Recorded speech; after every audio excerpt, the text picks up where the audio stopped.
สวัสดีครับมาต่อกันในหัวข้อที่3วันนี้นะครับนั่นก็คือพื้นฐาน AI และการออกแบบคำสั่งเพื่อการใช้งานที่มีประสิทธิภาพเรามาดูกันเลยว่าหัวข้อวันนี้จะมีอะไรบ้างเริ่มต้นหัวข้อจะมีเป็นหัวข้อย่อย3ข้อนั่นก็คือ 3.1 หลักการเขียนคำสั่งหรือว่า prompt engineering อย่างมีโครงสร้าง 3.2 การปรับแต่งคำสั่งและการสร้าง workflow เพื่อเพิ่มประสิทธิภาพการใช้ AI และ 3.3 วิธีการตั้งคำถามหรือสั่งงาน AI ให้ได้คำตอบที่ชัดเจนและตรงกับความต้องการมาดูกันเลยครับต้องทำความเข้าใจก่อนว่า AI ในปัจจุบันตรงนี้มันต่างจากในอดีตอย่างไร AI ในอดีตมันจะมีความจำหรือว่าการฝึกฝนข้อมูลที่อาจจะอยู่ที่คัทพอยต์ของบางช่วงปีหรือบางช่วงเดือนซึ่งทำให้ข้อมูลมันไม่ค่อยอัปเดตเท่าไหร่หรืออาจจะมีข้อมูลที่จำกัดแต่ว่าในปัจจุบันตรงนี้ AI มีการที่ว่ามันเสมือนว่ามันมีการเชื่อมกับอินเทอร์เน็ตให้โดยอัตโนมัตินั่นก็หมายความว่า AI ตรงนี้นะครับเมื่อมันมีการเชื่อมกับอินเทอร์เน็ตมันสามารถที่จะดึงข้อมูลที่ทันสมัยที่สุดตรงนี้เขาเรียกว่า RAG หรือว่า Real Time Augmented Generation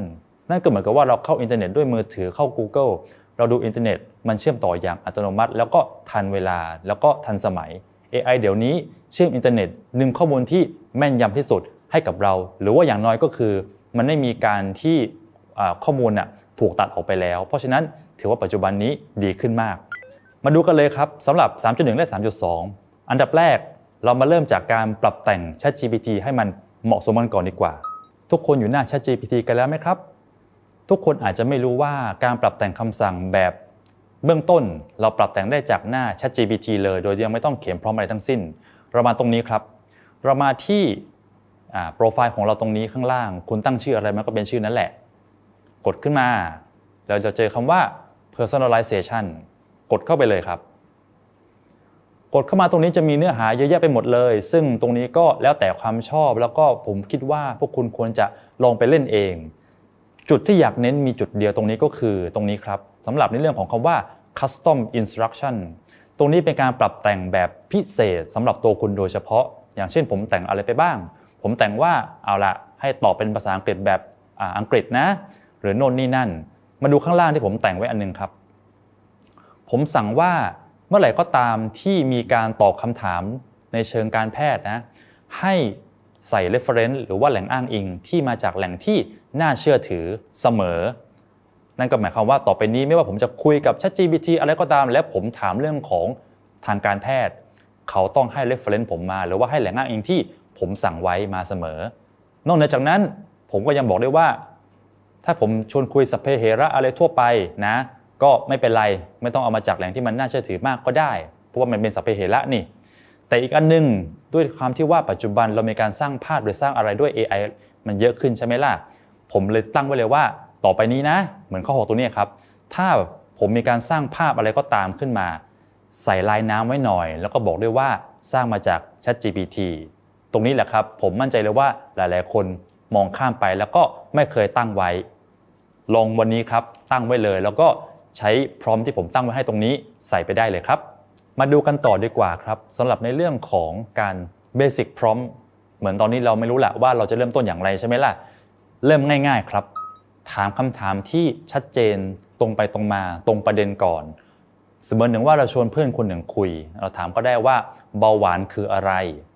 ทีนี้พอเราเริ่มถามคำถามทั่วไปว่าเบาหวานคืออะไรเราดูว่าเขาตอบอยู่ในหมวดเบาหวานไหมถ้าเขาคุยรู้เรื่องกับเราใช่ไหมล่ะเราก็ถามต่อแบบชัดเจนไปเลยว่าเบาหวานมีอาการอย่างไรปฏิบัติตัวอย่างไรหรือทำอะไรอย่างไรถามต่อมาอย่างต่อเนื่องนั่นคือ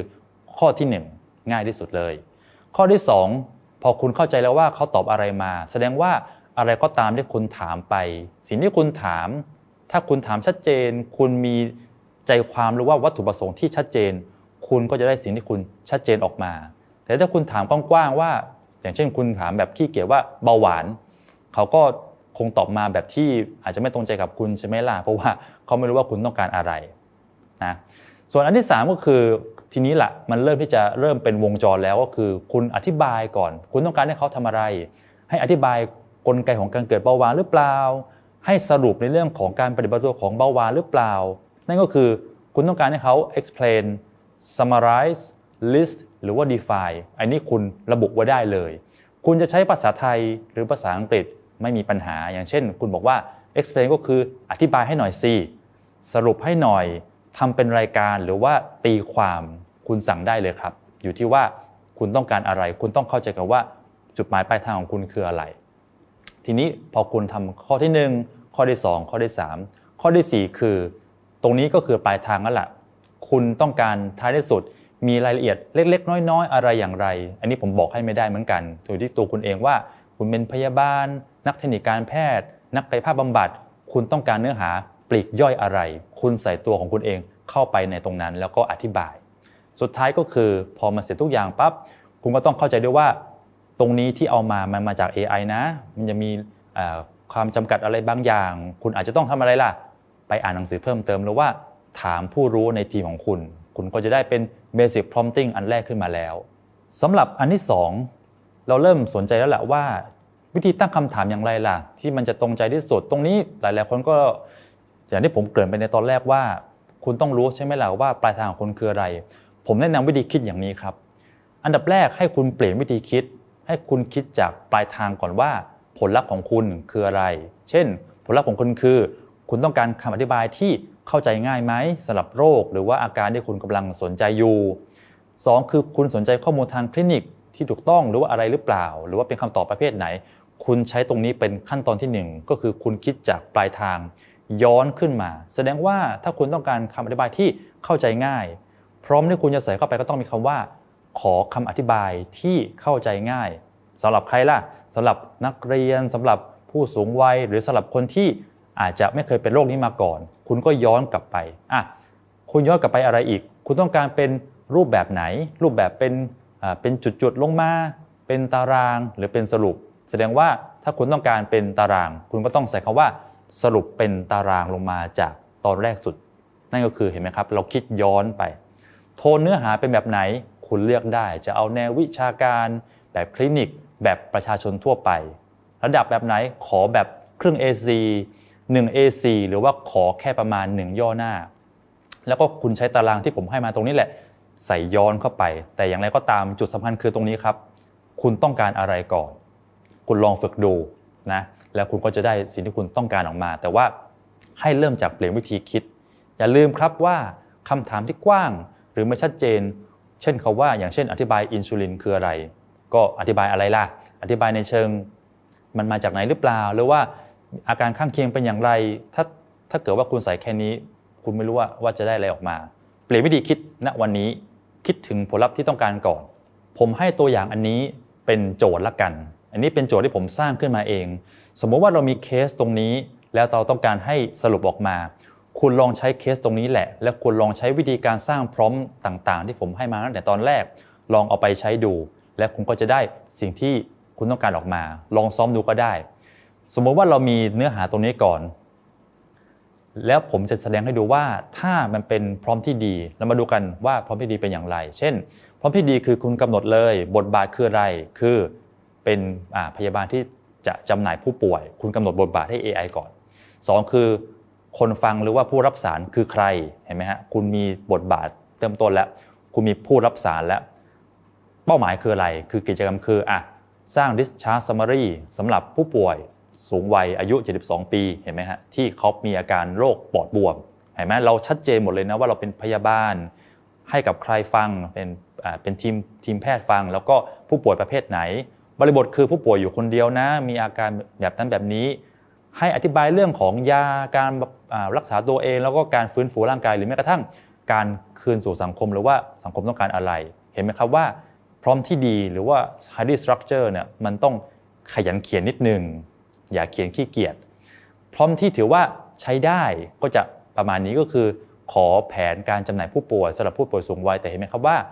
พร้อมอันนี้ก็ไม่ได้ระบุว่าผู้ฟังคือใครแล้วเราเป็นบทบาทอะไรแล้วต้องมีมิติไหนบ้างที่ต้องคำนึงถึง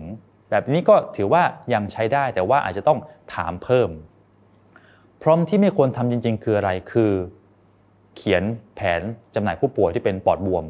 อันนี้กว้างมากเลยนะแล้วก็ไม่ได้ระบุด้วยว่าเขาเป็นอะไรยังไงอันนี้ไม่ดีส่วนอันสุดท้ายก็คือ